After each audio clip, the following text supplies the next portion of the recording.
Assalamualaikum warahmatullahi wabarakatuh. Perkenalkan, nama saya Umi Sira Komadin dari STISTMB Bandung, jurusan akuntansi. Jadi, pada kesempatan kali ini saya akan menjelaskan materi tentang akuntansi inflasi, metode penilaian, dan penentuan laba. Jadi, akuntansi keuangan itu merupakan media informasi yang disusun oleh pihak manajemen untuk kepentingan publik, khususnya investor dan kreditor. Nah, informasi akuntansi yang didapat di sini adalah laporan keuangan yang disusun sesuai dengan prinsip dan standar akuntansi yang sudah beku.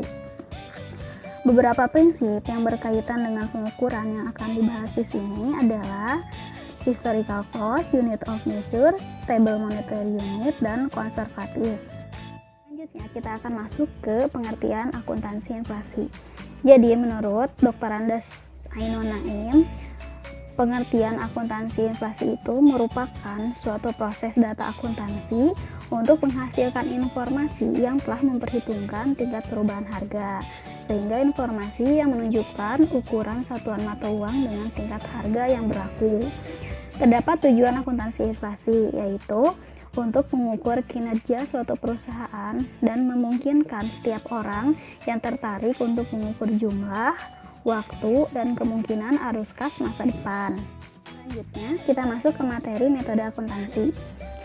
Metode yang digunakan dalam akuntansi inflasi ini sama dengan metode penentuan laba. Penekanan penentuan laba adalah pada nilai laba yang lebih relevan yang digambarkan oleh laporan keuangan, sedangkan inflasi nilai semua item yang terdapat dalam laporan keuangan. Menurut Johnson 1977, metode pengukuran aktiva dan kewajiban dapat dibagi sebagai berikut. Yang pertama, the entry value system dari harga umum yang terdiri dari historical cost, general price level, replacement cost, dan reproduction cost. Ya, lalu yang kedua, the exit value system, harga pasar atau current market value yang terdiri dari net realizable value, selling price, dan expected value. Nah, dari sudut akuntansi inflasi di luar historical cost adalah metode menyusun laporan keuangan untuk menyesuaikan dengan pengaruh inflasi. Selanjutnya, metode general price level. Dalam metode general price level, misalnya metode historical cost disesuaikan dengan perubahan tingkat harga sehingga pada masa inflasi JPL ini lebih besar daripada nilai historical cost. Selanjutnya, metode current cost accounting. Edgar Edward dan Philip Dale pada tahun 1961 merupakan tokoh yang paling gencar mempromosikan konsep CCA ini.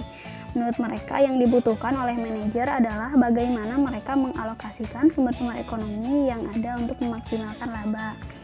Manajer biasanya menghadapi masalah apakah ingin mempertahankan suatu aktiva atau utang atau menjual atau membayarnya dan bagaimana menggunakan atau mendanai kegiatan perusahaan. Selanjutnya, monetary dan non-monetary items. Monetary items adalah aktiva atau kewajiban yang dinilai atau disajikan dalam unit uang yang tetap, misalnya kas, piutang, atau uang atau kewajiban lainnya yang angka dan jumlah nilai uangnya yang tetap itulah yang akan ditagih, dibayar di masa yang akan datang tanpa ada perubahan. Nilai ini adalah nilai historis dan nanti nilai net realizable value-nya lah yang akan direalisasi. Karena nilainya itu juga menggambarkan nilai sekarang. Untuk aktiva jenis ini tidak perlu disesuaikan kecuali barangkali untuk mengetahui present value dari nilai yang diharapkan ditagih di masa yang akan datang. Contoh lainnya adalah deposito valuta asing atau klaim valuta asing, surat berharga, aktiva yang akan dijual tahun depan, utang pajak, utang jangka panjang, saham preferen yang tidak konvertibel dan tidak berpartisipasi, wesel, akumulasi pengisian piutang, piutang pegawai, piutang jangka panjang, uang muka, dan utang gaji.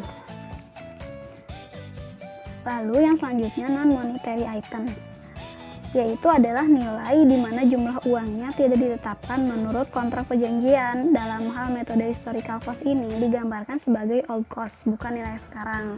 Misalnya aktiva tetap, lahan bangunan, peralatan, persediaan yang akan dipakai nanti dalam operasi perusahaan dan akan diganti terus jika perusahaan terus beroperasi. Dalam metode current value, harga baru itu yang dicoba digambarkan dengan harga sekarang. Contoh lainnya adalah biaya dibayar di muka, investasi dalam saham, hutang pajak, pajak tertunda, akumulasi penyusutan, goodwill, hak paten, aktiva tak berwujud lain, dan kontrak penjualan. Lalu bahasan yang selanjutnya yaitu tentang model akuntansi. Ada 3 model akuntansi yang berbeda, yaitu yang pertama historical cost accounting, yang kedua replacement cost accounting, lalu yang ketiga net realizable value accounting. Namun, sebenarnya ada 8 model akuntansi dalam penilaian aktiva dan penentuan laba itu, yaitu sebagai berikut. Yang pertama, pengukuran menurut unit uang, yaitu sebagai berikut: historical cost accounting, replacement cost accounting, net realizable value accounting, dan present value accounting. Selanjutnya yang kedua, pengukuran menurut unit tenaga beli atau GPL, General Price Level, yaitu sebagai berikut: GPL historical cost accounting, GPL replacement cost accounting, GPL net realizable value accounting, dan yang terakhir GPL present value accounting. Perbedaan ini timbul dari perbedaan berikut, yaitu atribut yang akan dinilai. Atribut yang dinilai untuk masing-masing model akuntansi tersebut dapat dijelaskan sebagai berikut. Dalam model historical cost accounting, atribut yang dinilai adalah jumlah uang atau kas atau sejenisnya yang dibayar untuk mendapatkan aktiva atau membayar jumlah utang yang dibebankan dalam unit uang yang timbul dari perolehan aktiva tersebut. Lalu, dalam model replacement cost accounting, atribut yang dibayar adalah uang kas atau sejenisnya yang akan dibayar untuk memperoleh aktiva yang sama dan sejenis saat sekarang atau jumlah utang yang akan dibebankan untuk memperoleh aktiva selanjutnya tersebut. Selanjutnya dalam model net realizable, atribut yang dinilai adalah jumlah uang kas atau sejenisnya yang akan diperoleh dengan menjual aktiva sekarang atau jumlah uang yang harus dibayar untuk menebus kewajiban itu sekarang. Selanjutnya dalam model present atau capitalized value, atribut yang dinilai adalah arus kas masuk bersih yang diharapkan akan diterima dari penggunaan aktiva atau arus kas keluar net yang diharapkan akan dibayar untuk membayar kembali utang. Selanjutnya yaitu penilaian dan perbandingan terhadap model akuntansi. Dalam menilai dan membandingkan model penilaian akuntansi tersebut, model present value sengaja tidak diikutkan karena beberapa kelemahan sebagai berikut, yaitu sukarnya menaksir penerimaan kas di masa akan datang, lalu pemilihan tingkat diskonto yang sangat bervariasi, lalu alokasi arbitrer dan taksiran arus kas dalam memilih aset. Selanjutnya alokasi arbitrer dan taksiran arus kas dari masing-masing aktiva secara individual. Dalam memilih dan membandingkan model-model ini, maka yang menjadi dasar penilaian adalah kesalahan yang timbul akibat masalah waktu. Timing error timbul akibat perubahan nilai yang terjadi dalam suatu periode tertentu, tetapi dicatat, diperhitungkan, dan dilaporkan pada periode lain. Yang sebaiknya adalah bahwa setiap kejadian dalam periode itu dicatat dan dilaporkan pada periode itu. Namun yang lebih ideal lagi adalah bahwa perhitungan laba dilakukan dalam keseluruhan proses kegiatan perusahaan. Lalu selanjutnya, kesalahan akibat alat ukur. Kesalahan akibat alat ukur ini terjadi apabila proses keuangan tidak disajikan dengan menggunakan dan mempertimbangkan tenaga beli dari mata uang tersebut. Idealnya tenaga beli uang harus ikut menjadi bahan pertimbangan dalam menyusun laporan keuangan. Selanjutnya, kesulitan dalam penafsiran. Laporan keuangan harus dapat dipahami tanpa salah pengertian. Dalam penafsiran laporan keuangan, kita harus memahami masalah pengertian dan penggunaannya. Lalu selanjutnya yaitu relevansi.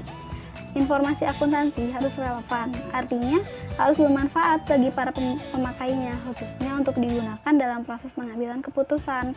Namun, karena model akuntansi yang ada masih memiliki makna yang masih kabur seperti masalah NOD dan COG tadi, sukar bagi pembaca menjadikan informasi akuntansi itu relevan tanpa menguasai ilmu akuntansi yang mendalam. Nah, jadi materi tentang akuntansi inflasi, model penilaian, dan penentuan laba ini sudah selesai. Mudah-mudahan bisa bermanfaat untuk teman-teman semua. Cukup sekian. Billahi taufiq wa hidayah. Wassalamualaikum warahmatullahi wabarakatuh.